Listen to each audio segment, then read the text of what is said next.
So you guys know who Dan Bongino is? Yep. Yeah. So He's isn't he a former Secret Service member? And then he had a podcast for a while, like right-leaning conservative views. And then... very conservative views, not even right-leaning. Yeah. And then he ended up being part of Trump's administration. The FBI as a deputy director. Yeah. And then he resigned, and it seemed like because it was over some crazy shit. And then there was like a period of silence. And then now he was like, I saw some crazy shit and I can't wait to share it. So he's bomb throwing right now. So there's a bunch of things about this. Do you know who Dan Bongino is, right?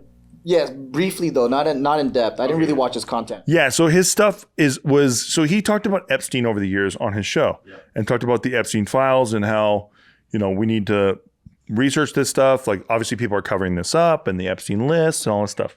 So then he actually gets put into a spot where he could do something about this. He becomes a deputy director of the FBI, second in charge.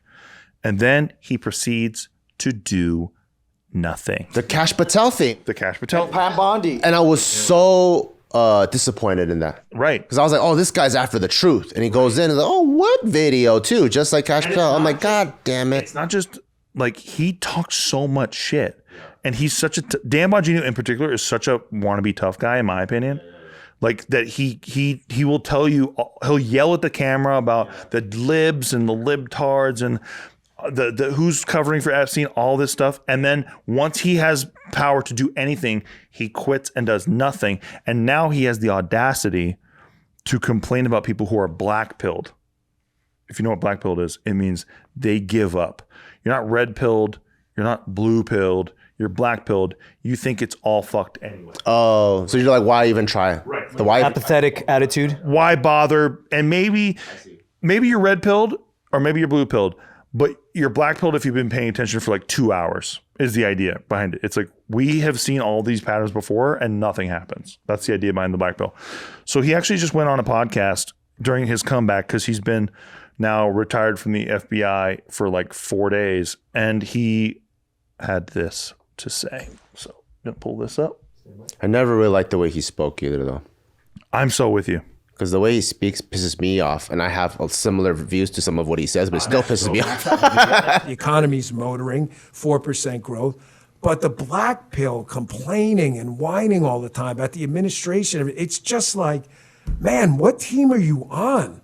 Holy Moses, man. So you don't have to watch. It's okay. There's a door. Go find the freaking exits, because I don't really give a shit. I'm not here for anybody's money or anything like that. I'm too old for that shit. Well, we're all very excited to have you back. So I just want to say, welcome back. Well, the economy's So he's basically saying he's declaring war on all these black-pilled people who refuse to give credit to the administration for all the good stuff that he's talking about.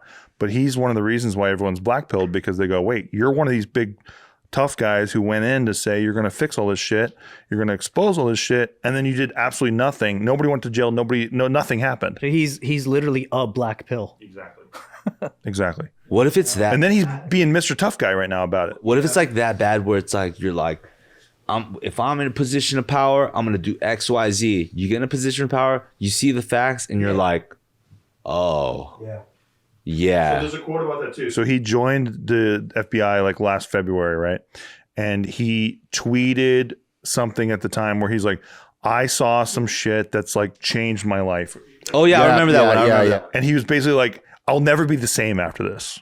And so we're all kind of like, and then like what are you talking about? And he goes, bro? the McRib can actually be a permanent menu item on McDonald's, but they purposely do this. They covered it up. Yeah. It's like that, where you're just like, when are you going to give us the goods, man? Yeah. So this is like the... I am fully convinced. Like I guess my views have been kind of more black pilled, but not so like cynical. But in a way where it's like... I think we're healthy cynical. It's like pointless to believe that things work as they do on the surface and everything works through honor and like ethics in the way that we think works. So for example, right? If our own government can just invade any country that they want and murder whoever they want, right? What makes you think that we're off limits? Like the American people's off limits? Seriously? Like they don't care about human life the way that maybe everyday people do, because they play a completely different game.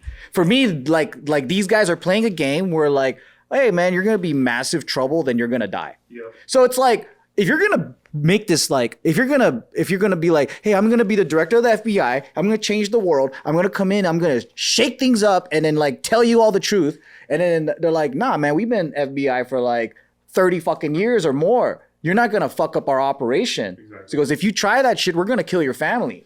Yeah, and Obama, if you remember, removed Smith-Mundt, which was basically a law where you cannot propagandize to American citizens, and Obama removed that. So there you go. There's a guy on the other side who's allowing now the media to propagandize U.S. citizens, and they can use the government apparatus to do so. So the shit like that is just like, man, like where do you even go? So you mean there was so to simply put it, right? Yeah.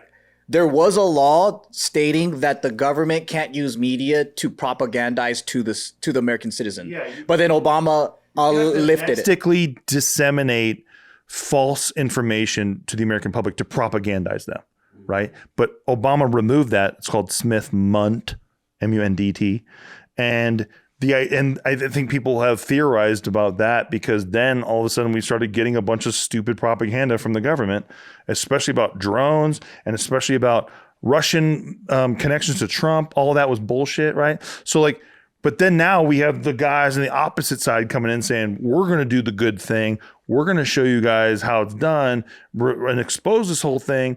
And then they do nothing. And then now he's coming back to do a podcast. So the big joke on the internet right now is like, wow, Dan Bongino, he's back to do nothing on podcasting like he just did in government. Continue his streak of nothing. Yeah. And just talking shit. Out of curiosity and for the creative self,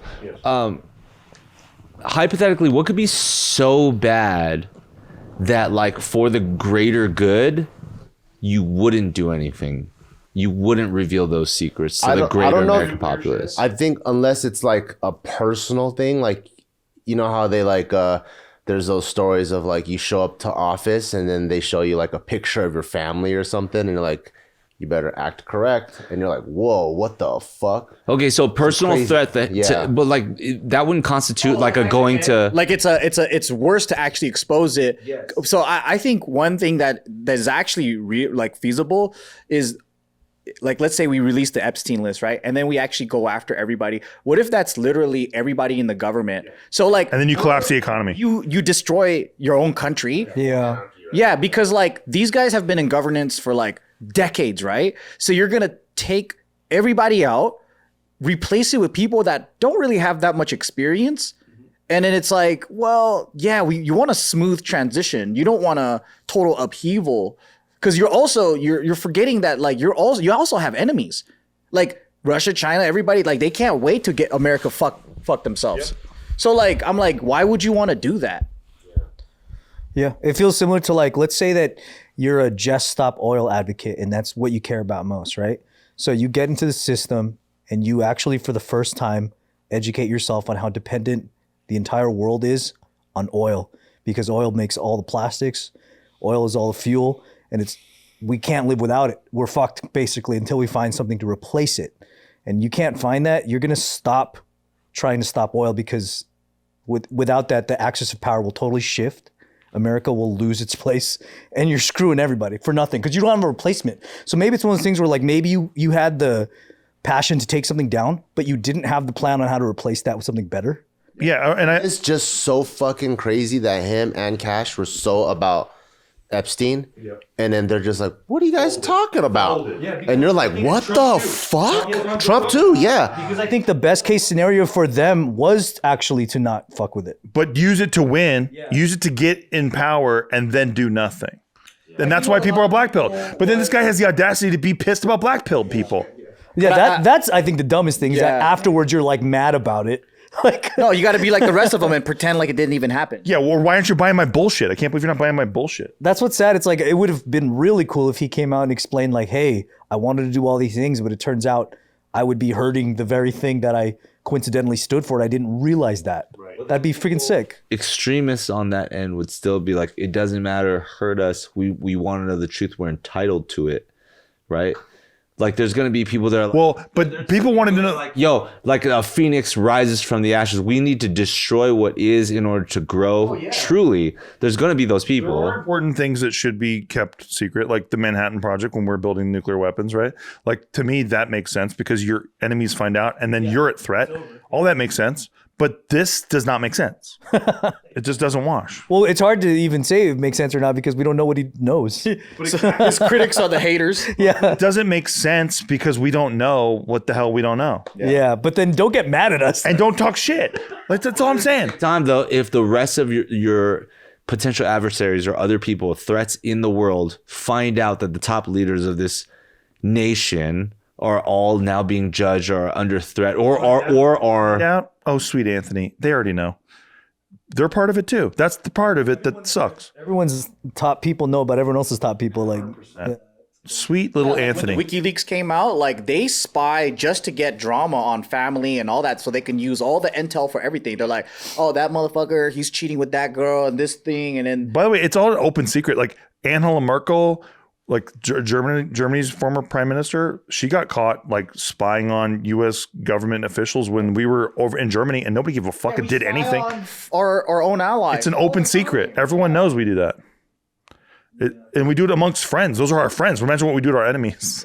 Well, we know about that because of Abu Ghraib, right? Like we were torturing people in 2005. This all got, 2004. This all got exposed because there was a whistleblower who came out who then almost got imprisoned by the government, but he exposed that we were torturing, Al Qaeda, quote unquote, captives in Iraq during the Abu Ghraib scandal at that base. And so they were like tying guys to car batteries and fucking electrocuting them and like waterboarding people, all that stuff that the average American citizen weren't comfortable with once they found out it was happening. But when you don't think it's happening, it's like this. It's just like, oh, well, we don't really know what we don't know. yeah, he spent all that time in there and he's got nothing to say except be mad about other people's opinions. Shut up. And Rooster starts talking shit. I know. Bro, you're about to be our dinner, homie. You know what it reminds me of? That Black Mirror episode where that guy pulls out a knife, he does his monologue, everyone's like, fuck yeah, and then he gets to the top of the building and he gets the luxury, but he's a performer now. And then the rich people own his ass. And I think that's the case with all of this. Me too. People have been in power for a very long time. Revolutionaries, like, been trying to being a rebel. They fucking psyoped it. Like, they understand how it all works and they know how to control people that want to stand out. I always feel like as soon as you see somebody in the competition, like let's say Mamdani enters the competition. Yeah. If he's even allowed that far, I think they let him. That's a good when you have point. people like Bernie that they just didn't even let him. Yeah. That's when you need to go, oh fuck. Like That's how I feel about ABDC. I'm like, they only got here because they let them get here. Because these guys are threats to world government and threats to power. So they let you guys get there because they know you're not a threat. Not going to do shit. I'm surprised you even do. Wait, did Quest do anything with all their power? No. Didn't do shit. You had a platform. You had a platform to expose the whole thing, and you didn't. to expose what? Yeah, right. Yeah, right. Like Exactly. No, that's what sucks about you. We would have done it if we. I'm not gonna sell out my boy Randy Jackson.